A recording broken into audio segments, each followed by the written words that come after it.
Umakyat na sa 15 ang bilang ng mga nasawi dahil sa low pressure area sa Mindanao. Ayon sa NDRRMC, nakapag-preposition na sila ng relief goods bago pa man ma-isolate ang ilang lugar doon.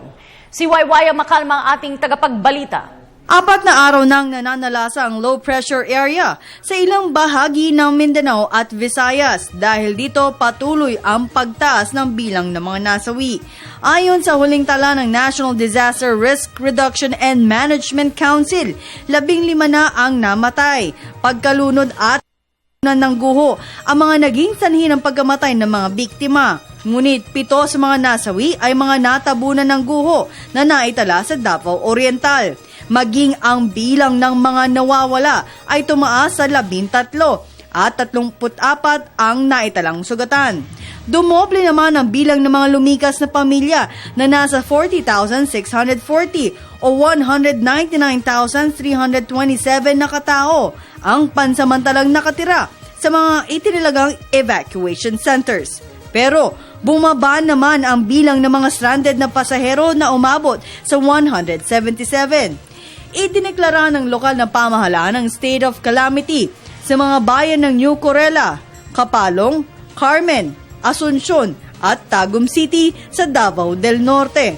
Sa ngayon, nasa 34 na kalsada at 17 tulay ang hindi madaanan ng mga motorista dahil sa biglang pagguho ng lupa at baha. Mahigit 300 bahay naman ang sinira ng sama ng panahon sa Region 10, 11 at Caraga Region. Ayon kay Major Reynaldo Balido, ang tagapagsalita ng NDRRMC, nakapag-preposition relief goods ang lokal na pamahalaan sa Davao Oriental bago ito ma-isolate na nagsimula noong Sabado. Kaya naman nakikipag-ugnayan na ang NDRRMC sa lokal na pamahalaan kung may sapat pa silang supply ng pagkain.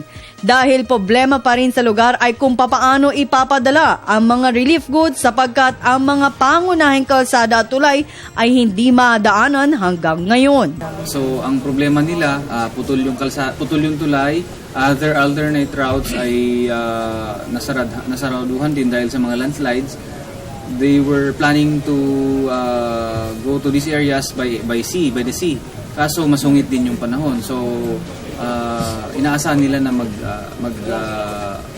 mag-improve na rin yung panahon para makapunta sila.